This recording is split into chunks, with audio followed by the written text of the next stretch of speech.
Hello, and welcome back to another review. Today, we are going to be reviewing Lady of Darkness. This is the first book in a looks like 6-book series, so got lots of words. There are 2 covers. This is the first one that was published in 2021, and here's the second one that was published in 2024. When I was looking on romance.io, both of these have less than 100 ratings, but it's kind of like split between the two, so in total it's more than 100 ratings. It looks like the average rating did go up with the second publishing, so I hope the second publishing did help. The rest of the books did not look like they had a second publishing. I unfortunately did record my thoughts on the cover before I got into reading, but I'm a noob at this, and I deleted that video, so we have to do it again. But yeah, like when I was first looking at this novel or cover, I was like, doesn't look like a romance novel. It looks like I don't know. There's a dagger, so daggers will be used. Maybe like a blade assassin thing. It's ornate. There's stars. There's clouds. There's not a hot guy with 6-pack abs, so I appreciate that. It's not something I'm looking for. Yeah, this looks more like a fantasy novel instead of a romance novel. So I was kind of worried, but spoilers alert, it's a romance novel for sure. I picked up the novel for $5.40, $4.99, and then 41 cents in tax. So I think it's a great deal for this book. The stats that I have for the book are 456 page counts by romance.io. It came out to 526 on my Kindle, so I think that was a lot more added to it from the second publishing. Had 82 ratings on the 2021 review with 82 ratings and an average rating of 3.91. And the other one had 60 reviews with about 4.21 average, so a bump up in average rating, so it worked out. It has a 3 out of 5 spice rating. And after 2 novels of 3 out of 5, I can honestly say that I'm a more than 3 out of 5 spice rating. I don't know what 4 and 5 are yet. The next novel also has 3 out of 5. We're not going to get into our first 4 out of 5 until the 4th review, which is the main event in a series called Pride by Shelley Lawrenston. So yeah, need more spice, but honestly, this book really doesn't need it. I had a wonderful time with this book. We'll get into. I do appreciate there wasn't much smut in this one because the female main character is going through some PTSD, and it would have felt inappropriate. So that's what I have to do with the novel. So let's get into the spoiler-free review.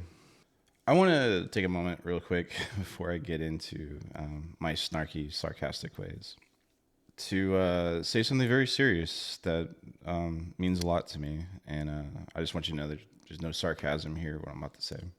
When I read this book, it didn't feel like a novel. This felt like therapy. It's not a bad thing, depending on what you have coming into it. The beginning of the book has a bunch of content warnings actually in the book, and not just like on a content warning for the romance.io. I didn't read the content warnings. I didn't want spoilers. You should though.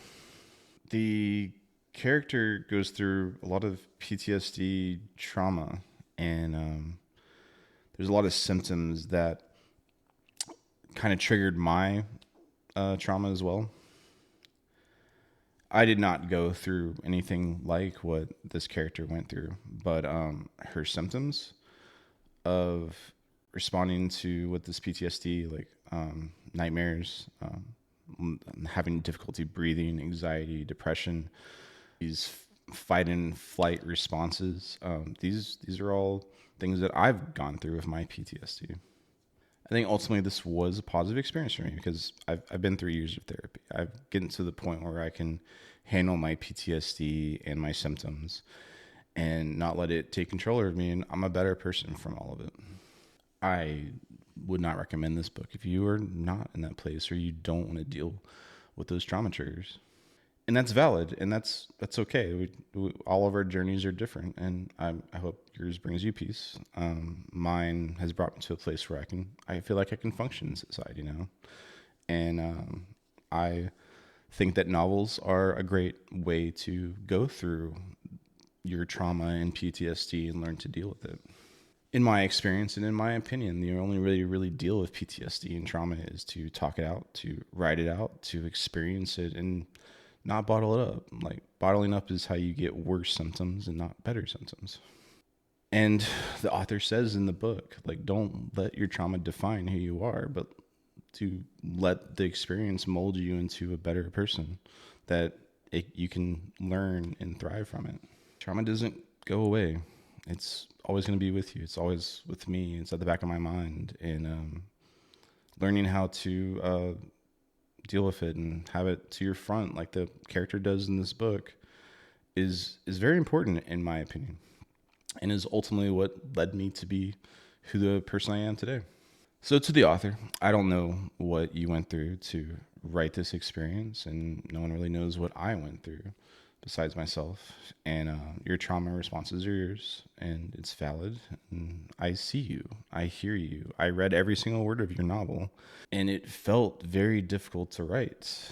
And I thank you for finding the strength to be able to write this for me to enjoy.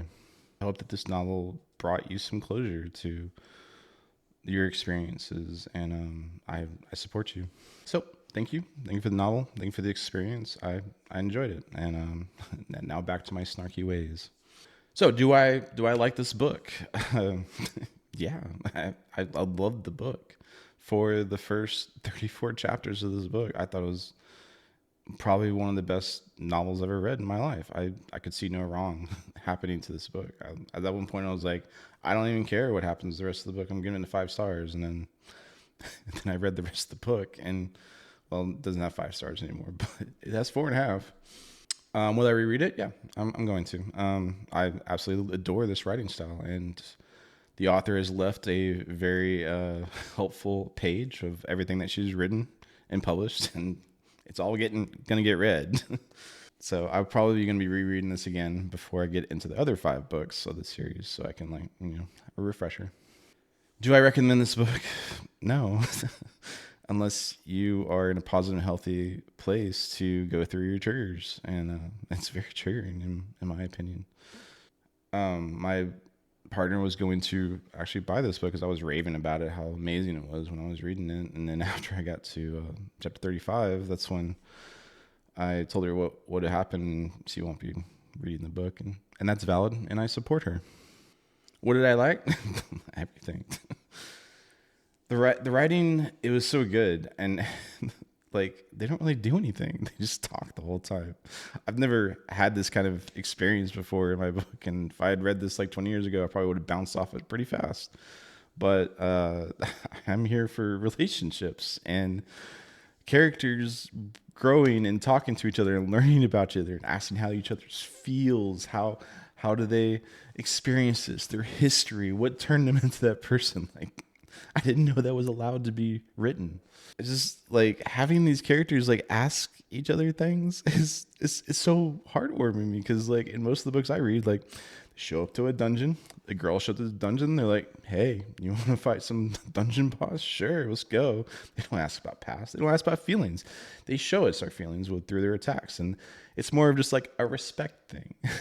Not, hey, tell me about your life's history. Like, I'm here for this.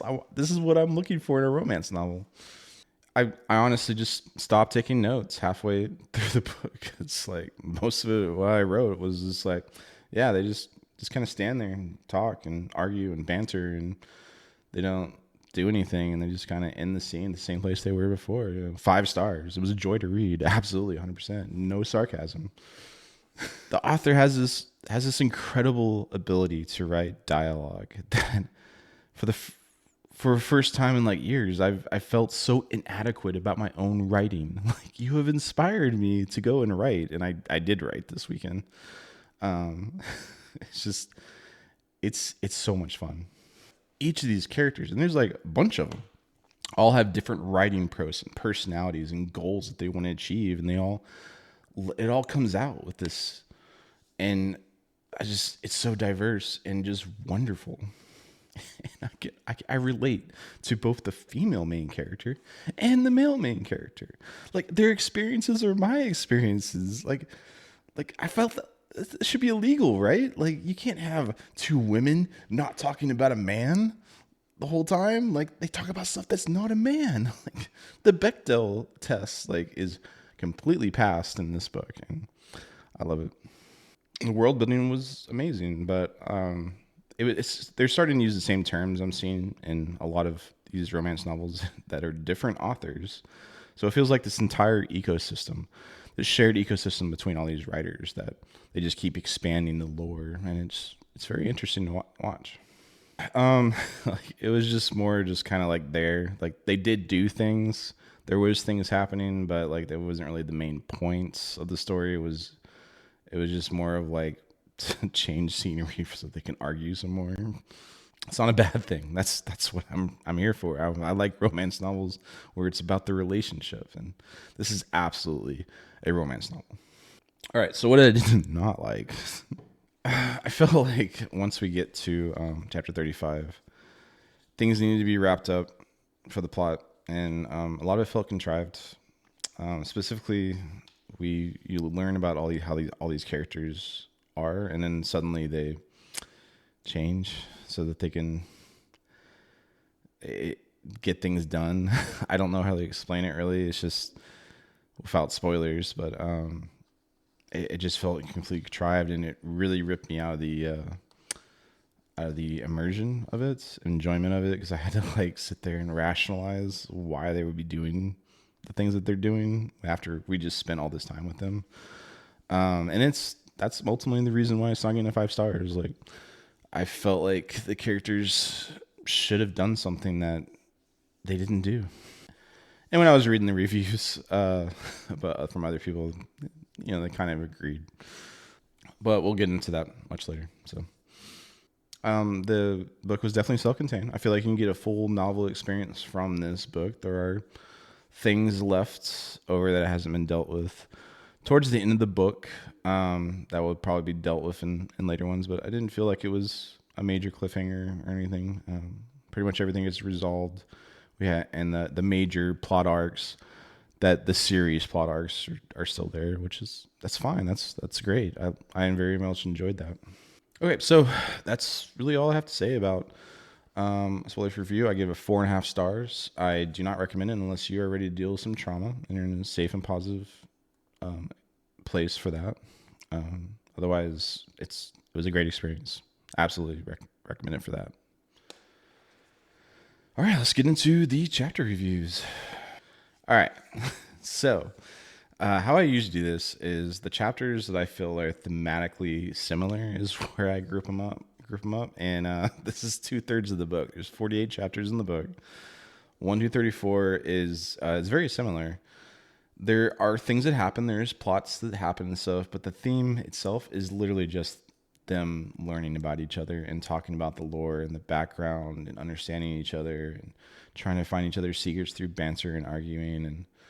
And it's glorious to read. I absolutely love the way that these two characters interacted, and with all the other characters also supporting them and stuff. And I really did feel like these chapters were some of the best writing I've ever read in my life. I was enthralled. I was connected to all these characters. I was engaged, and I couldn't put it down to the very detriment of myself sometimes and my partner sometimes. I would say this probably took about 10 hours to read and stuff, and I couldn't put it down. It was so good. I honestly can't even really go into what these chapters individually are because they're so interconnected. There's like I don't have to have like a spider web of a corkboard and just like plotting all the times that they mention this and mention that and mention that because it's so important. Like 10 chapters later, or explain something 10 chapters earlier. It's masterfully engineered. I was quite impressed. I am going to go over the first parts of it, which is that there was a content warning. So I didn't read it. I'm not going to learn my lesson. I'm still not going to read any content warnings and stuff. This is the first time where I'm like, oh, maybe I should have, but we're still going to go in blind. I think you should, for sure. I'm not going to spoil what this is. I don't want to put up trigger warnings about what happens and everything. You can read them for yourself and decide if you want to do that. But I will be talking about the emotional impact of what happened. There was a map at the beginning, which was quite interesting. I'm an American. I don't know where Colombia is on a real map, so I don't think maps are going to be very useful for me. I think if I wanted to like show my partner what was happening, it'd be necessary, and I'm glad it's there. You might find more enjoyment from it. There's also a pronunciation guide. I've been known to say some words that some people take offense to, and as an example, I used to say quinoa instead of quinoa. Most times when I discover words, I look at it from on paper and read it. Like I read quinoa or quinoa from a recipe, and I didn't know how to spell that or pronounce that. So I really appreciate this pronunciation guide, so I don't have to unintentionally rage bait you. I can now intentionally rage bait you. You might not appreciate that very shortly, but I do. I do feel like the pronunciation guide was nice for other people. It had marginal really value for me because the author did not include a pronunciation on how to pronounce her name. So that was your chance. It's more of a you problem now, not a me problem. But I do appreciate a pronunciation guide. It does help. All right, let's start this off with an explanation that these characters are some of the most stubborn characters I've ever seen in any writing ever. And I'm not talking stubborn like, haha, I don't want to eat my broccoli. I mean stubbornness as in stubbornness is the main antagonist of this entire novel. This amount of like secret keeping and not trusting each other and being stubborn about giving information about basic stuff that I would find and stuff is what ultimately drives all of the conflict and consequences of this entire story. This is not a knock on the writing. This is quite clever. I don't think I've ever seen this before, and I am so happy that I was able to go through this unique experience. None of it's contrived. None of it doesn't make sense or anything. It's all flows, and it's this build up of these two characters that are just, it's so good.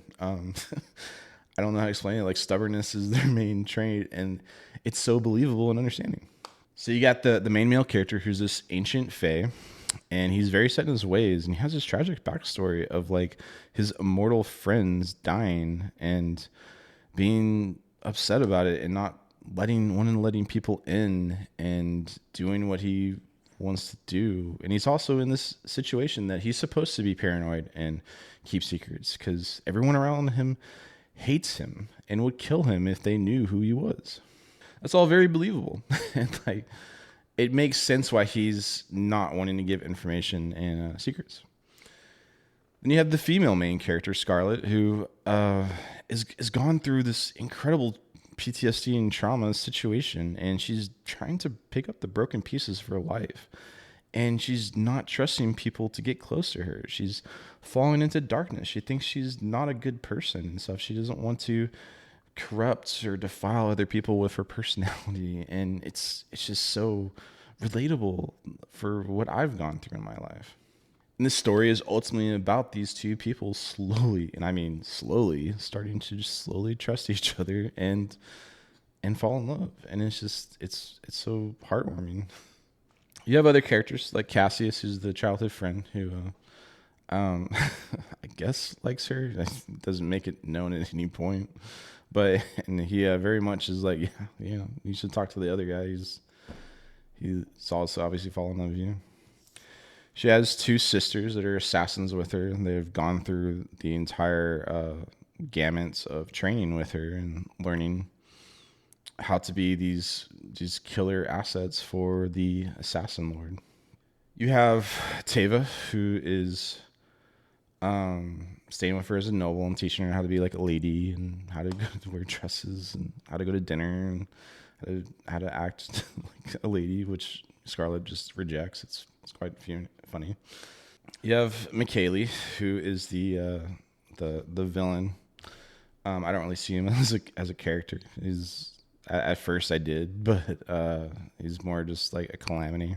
Hurricane McKaylee is here. And we all have to deal with it. And those are generally the main characters that we go through. And I'm not going to go into like a full review each one. It's basically about the FMC and the MMC just talking and being stubborn. And like I think the most stubborn part of it is you have Scarlet, who is this princess, but she doesn't know she's a princess. Soren's soulmate was her mother, and it's not like a soulmate like sexual or intimate. It was more like a soulmate of like platonic. We're going to support each other no matter what. And the queen heads off from the Feylands to come to human society for we don't know. And she's assassinated, and her daughter was supposed to be assassinated with her, but survives and becomes an assassin. And her name's Eleni, and he finds out that Scarlet's mother's name is Eleni, and his soulmate's name is Eleni. And at this point, when it's revealed, he's just like, I mean, it could be a coincidence. Like that kind of stubbornness is so good.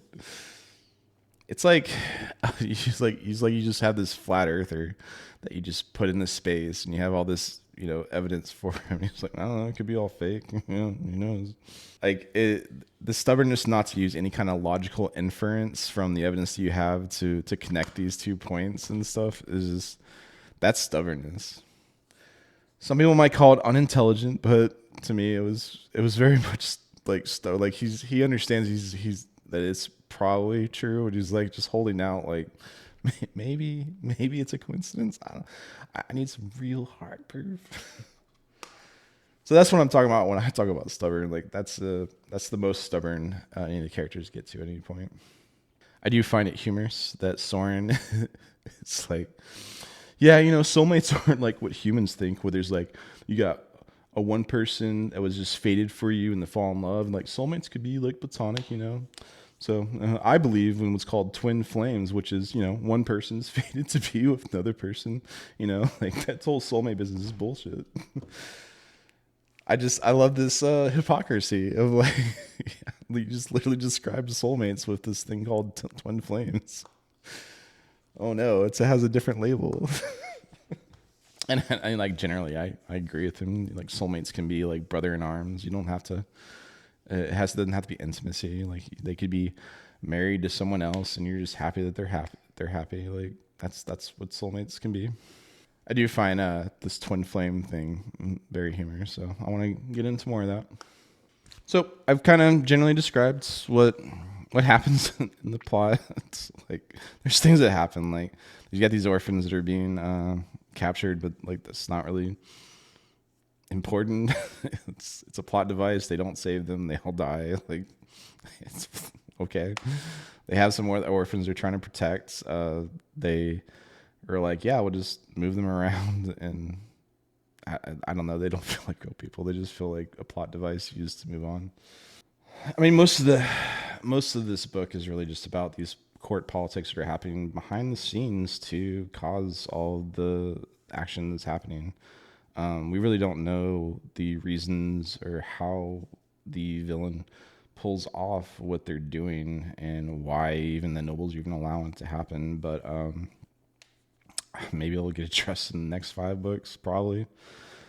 In this book, it just feels like a calamity. So we get into chapter 2. And you have McKaylee, who's watching Scarlet and Cassius, the childhood friend, spar in the ring and stuff, and talk about he's gonna own Scarlet someday, and she's publicly announcing that she hates him and she's never gonna be his and stuff. I got the feeling that this happens a lot. Like they said, it's been going on for like a year, and at this point, and like you really can't convince me that McKaylee is a dom or a top. Like if you're going around and enjoying, like just touching this electric live wire that is Scarlet and getting humiliated in front of all your friends constantly, over and over again, that's masochist behavior, not sadism. And I'm not saying you can't be a masochist and a sadist. All I'm saying is that you might want to explore this whole bottom dynamic possibly. If you find yourself in any way relating to McKaylee at this point, where you keep expressing your desires for another person and they keep getting rejected publicly in front of everyone, humiliated, you might want to go to the nearest dungeon that is in your hometown and go and find that 5'2" redheaded lady in the leather straps and has a whip and is sporting a strap on that's like thicker than my wrist. Go up to her and piss her off, and then let her do whatever she wants to you. You might find that more pleasurable than constantly getting rejected by Scarlet. You can't convince me he's a dom or a top at all. This is not what doms or tops do. This is what masochists do. So then we get into to Soren showing up. At the time, he's under a different name named Riker, and he's like a commander in the armies and stuff. And he starts doing the same thing McKaylee was doing, just watching Scarlet, and Scarlet has no filter and starts hurling insults at him, and he's much different. Like I feel like it was a contrast between McKaylee and Soren here, because he's very confident and doesn't spout insults back. In fact, he just kind of flirtatious with her and stuff, and that's dom behavior. He catches a knife that's thrown at him. Like, yeah. And then Scarlet is like sick of his little confident, arrogant attitude, and she thinks she can like beat anyone. So she challenges him to a sparring duel, and he accepts and goes into the ring with her, and easily just hands her ass because she wasn't expecting how good he's gonna be. And this whole time he's just like this smug asshole that is now backing up all of his arrogance with extreme abilities and actually knows what he's doing and stuff. So like it's not really arrogance anymore, it's confidence. Scarlet doesn't want any of that though, and this is the best part I think about Scarlet, is that she's not just this firecracker that mouths off constant insults and everything. When she recognizes that he is superior in his fighting abilities, she merely asks him to train her, which is humbleness, and it's really good. And he's like, no, like you're not. He says that like she's been trained as an assassin by just how her demeanor is and how she acts and stuff, and it would be hard to break her of habits, and now she wants it even more because she's been denied. And this sets up like my favorite dramatic tension part of this entire novel. Like there's more dramatic tension later on, but this is my favorite. Because she still wants him, so she challenges again. She said, if we fight again, you train me, and if I lose, I'll just drop it and everything. And he's just like, he's getting tired of this. Like, he's like, okay, we'll see. And she's so determined to beat him and to bring out, because she's rusty and she wants to show like all of her skills off. She's never been challenged like this in the past year. She hasn't found like a sparring partner that could really bring her full abilities out.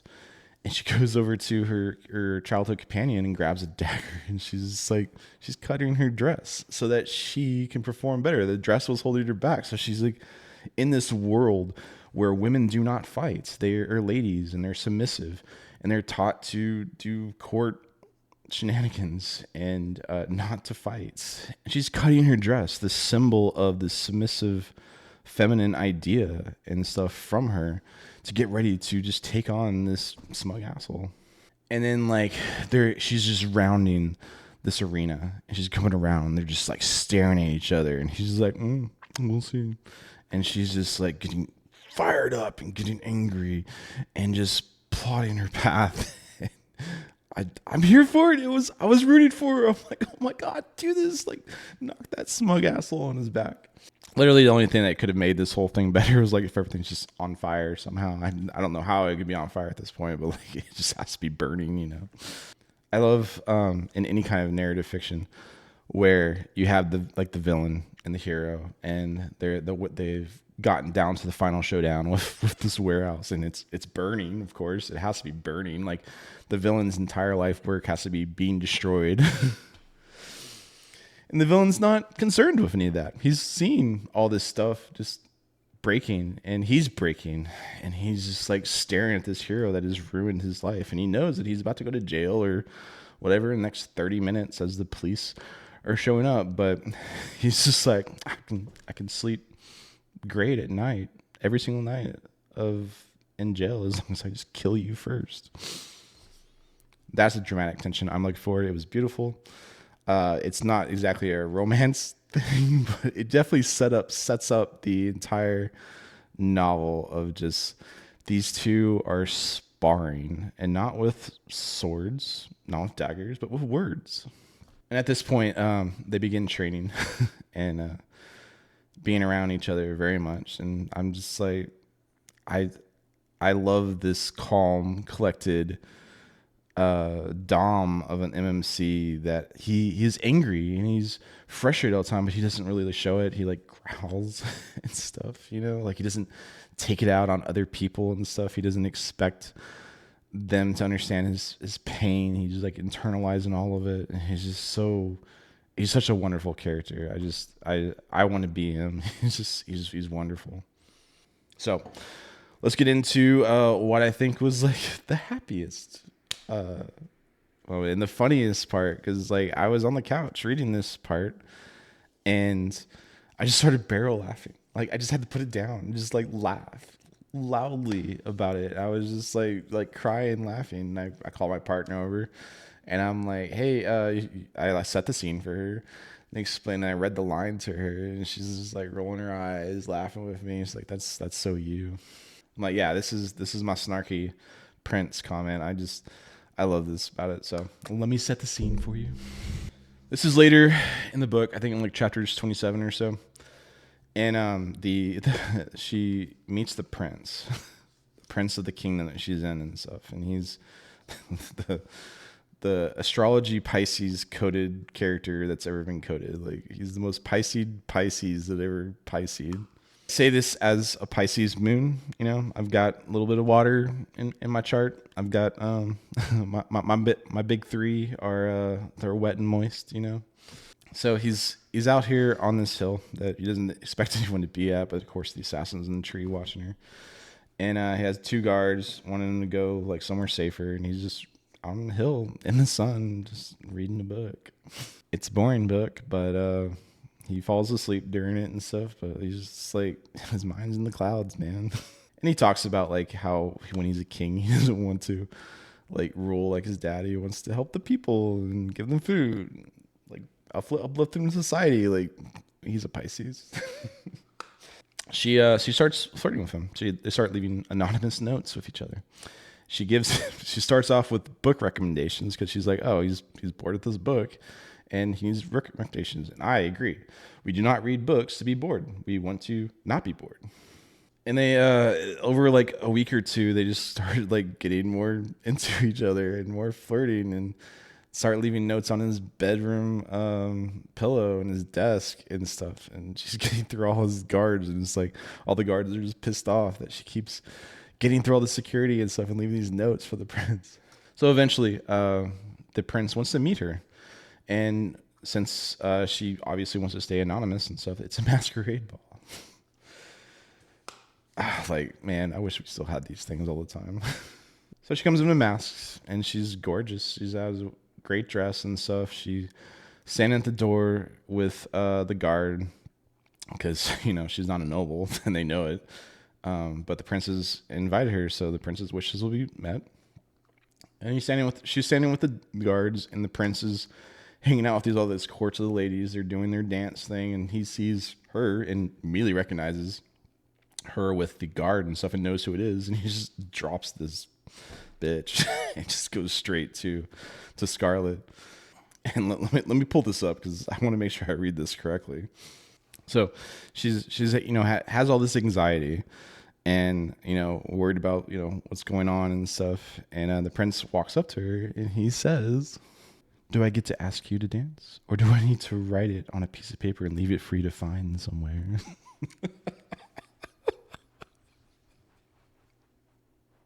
I love this. I love this snarky little asshole. It's so much fun. High five, my man. It's not just this. This was the best snarky moment, but like this is throughout the entire book, and it's not just the prince and Scarlet. It's all the characters. And it's just, I love it. This dialogue is something else, and you have to experience it. And I'm sure I didn't do that part any justice. Like, it's this whole buildup of the scene of these characters and their personalities to this one. It just feels like this one moment, this one snarky line. It's so perfect, and it's throughout the entire book. You got to read it. Like, I can't do it justice. Go read the book if you're in a safe place to do so. And we've gone to the best dramatic tension part, in my opinion, and the part that made me barrel out laughing and stuff. So let's go over like the saddest moment in it. So set the scene. Hurricane Michaela has come through, and everyone's dealing with it. And Scarlet's captured in the castle and stuff, and she's powerless because for her trauma responses and stuff. She can't really deal with the person that is causing her trauma, which is valid response. The rest of the characters, are in love with her and want to help her and save her from this situation, but they have to get to the security and get to there, and they don't think they have much time once they get there. So they have to plan it all out, and they're in this planning session. And the Fae is doing some kind of marking to himself. It's not explained at all. It definitely felt like the author expected to know how the Fae worked and how marks worked. I don't think it's a knock on the writing. It's just I got the context of what it was from what's happening. It definitely felt like it should be explained a little more. But he's got this mark, and this mark allows him to, I guess, talk to his twin flame, since he realizes that they're twin flames. And he's searches through her. It's a blood magic ritual, so he's like, it's hurting him and draining him. And he's like, where are you, Scarlet? Like, we need to find you. We only have so much time. We need to get to you. And throughout this entire book, these interactions and stuff, she's like falling into darkness and trying to find hope in her life and stuff. And this is manifested by, they talk about stars. And they talk about how he says this really cute thing where he's like, in the darkest times is when the stars are brightest. It's very beautiful. And so she's using this analogy of stars to show that like he's becoming a star in her life, giving her hope in the future, and that she's going to get better and helping her heal from this trauma. And she just loves the stars. So he asks her, he's like, hey, where are you? Like, we're looking for you. We only have one chance to get you escape. We need to make sure that we go to the right place. And she's like, I'm in the West Wing and in the tower, and there's no stars. And the author got me. Like, I wasn't bawling, but there was some tears shed for sure. And that's not even the only sad part that got me and stuff. That's the best part that got me, in my opinion. So I've given you the full range of emotions. I think. I mean, maybe not. Maybe I didn't do justice. Go read the book. So what did I not like it? So spoilers. Scarlet gets this assassin job to kill someone, and we don't know the name. He doesn't know who it is because the name didn't make sense to her. At the end of the book, we realize that it's the main male character. This did not land with me at all, because she does learn his name. It's revealed when she's stalking him into the forest, where he's talking to the Fae Queen about his mission, that he's out, why he's committing subterfuge in this human lands. He's looking for a weapon, and he's looking for a ring. He believes he's found the ring, and he doesn't tell his Fae Queen that. This is very nice. But he's looking for a weapon, and they believe that there's some kind of weapon that's in this land. And she says the name Soren, which is the name that the female character knows is her target. At this time, she's not really in love with Soren. And it's not revealed to us at this time that there's any like shock or realization that he's the target. Like this is all revealed later. I don't really like this because she's an assassin. She's gonna kill him. I don't understand why she didn't. In the whole novel, she's talking about putting off this job of killing her target, and she just like, yeah, I'll get to it eventually. Like, what are you talking about? He's the person you're falling in love with is your target. When were you gonna get to it? And then they have this scene with the assassin lord who knows who the target is. He knows that it's Soren, and he's standing right there. He's being captured while he's punishing her for not doing this, and like, I don't understand why he just didn't kill him. And he's like, are you gonna do your task? And she's like, yeah, I will. Like, what's the plan here? You're just gonna constantly get punished? Like, were you ever planning on killing him? Like, there's at no point did it ever feel like you were going to have any threats of violence against him. Like, I don't understand this at all. It did not land with me. It's supposed to be like this dramatic reveal, but didn't like it. It's minor. It didn't hurt the rating or anything, but I just thought it was stupid. And then you have Soren with looking for this weapon. So he's literally sent in these Feylands to find this weapon, and he's giving no clues about what the weapon is. He thinks it's like a sword or something, and it's revealed that Scarlet is the weapon.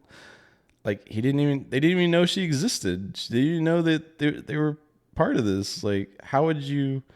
The entire novel is learning about her powers and what she's capable of. Like, how would the Fey Queen know about any of that? How would anyone know about this person that's a Fey that is manifesting all these powers and stuff?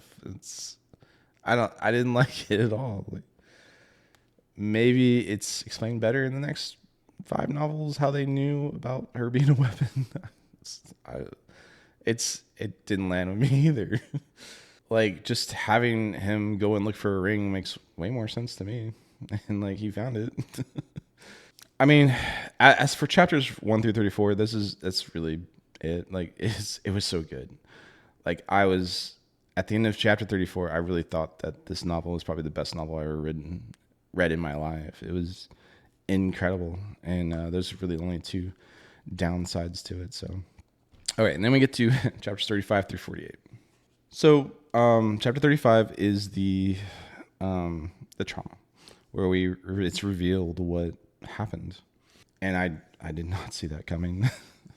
Like Juliet didn't even have a name for like 15 chapters. I didn't really think it was important. I thought maybe she was still alive or something. I thought maybe she just like, escaped or something. I just kind of assumed she was dead or anything. Like, I did not expect what happened in this chapter. And what happened when I was reading 35, I was really broken from the immersion, because what's happening is very cruel and horrible. And I just could not believe that Cassius, of all people, would like allow this to happen. Yeah, he's in chains when you realize what happens, but he's also released right afterwards, and then sets up the carriage to go and take Scarlet afterwards to Lord Tynwell. It's so, like, it felt like Cassius was prepared for this. Like, he knew that this was going to happen. And in chapter 36, she's like, yeah, and then the Assassin Lord, punished Cassius for in front of me. Like, I was convinced that Cassius was in on all this and betrayed her and was the strings that McKaylee was pulling in order to make all this happen. I thought maybe he was like, I don't know, overthrowing the Assassin Lord, and Cassius is becoming the new Assassin Lord. Because like everything with the Assassin Lord, he's always in like a hood and doesn't really have his face revealed and stuff. So I thought maybe like one of the other characters was being the Assassin Lord. But no, it reveals in chapter 36 that Cassius wasn't in on it. And I'm like, I don't understand how Cassius didn't immediately kill McKaylee. He talks to McKaylee after everything that's happened, and it's like, you're just going to war with the Black Syndicate. And I'm like, what's the point of the war? we're supposed to kill McKaylee, right? Like, what's the goals and aims of war, but otherwise to kill McKaylee? And he's right there. He's right there. He's on the ground. He's completely defenseless, and you have a weapon in your hand. Like, kill him. And that's why, like, McKaylee does not feel like a character. He feels like a hurricane and stuff that comes through and stuff, because none of them can really deal with it. I wish there had been some kind of like divine um, entity helping McKaylee. Like, that would have been makes so much more sense. It because McKaylee is not shown to be as good and proficient with weapons as any of the other characters. Cassius, Soren, and Scarlet can all defeat him in one-on-one combat. And none of his guards or people that McKaylee is working with are shown to be any kind of competent, like, at all. So, like, I don't understand how these trained assassins and stuff, would just allow him to do what he's doing. Maybe it's better explaining in books 2 through 6, but it was so immersion breaking. I really just had to keep rereading and like trying to figure out how he was able to pull this off. And it's ultimately the reason this is getting 4.5 stars and not 5 stars. It was so unsatisfying. Then you get into Soren, and this is the other part I didn't really like about these chapters, because now she's injured. We need to get her to the Feyland so she can heal, because she's Fey and they have magic. And healing magic is so much better that's going on. So they're racing to the Feylands, and Soren, he talks about consent in like chapters 34 that led up to this. There was a smut scene in chapter 34 that he's asking for consent and tells her that you don't have to do anything, and that, you know, when you don't want to, just say no and they should stop. And he doesn't stop. So we get into this later where she's consistently telling him to stop calling him this pet name, and she's telling him to not touch him, or not touch her, and he touches her and pushes her up against it, and she's injured. She's going through this trauma stuff. She's crushed and stuff, and you just take this time to be sexual with her. It felt so wrong. It felt so out of character. It didn't make sense from this beautiful, heartwarming person that, yeah, he's frustrated, and yeah, he can like let himself go and stuff, but like he was so enraged about consent and about having consent to touch someone. He's like hypocritical at this point, and it didn't really like knock a star off or anything, but like it was very uncomfortable to read. It didn't make sense to me. He was very not in character at all. And I'm fine with exploring things that make me uncomfortable in a safe environment and stuff. This didn't feel like that, though. It felt like a different person. Hopefully it gets explained better in books 2 through 6, but I ain't reading in a while, so yeah, that's where I'm at with that.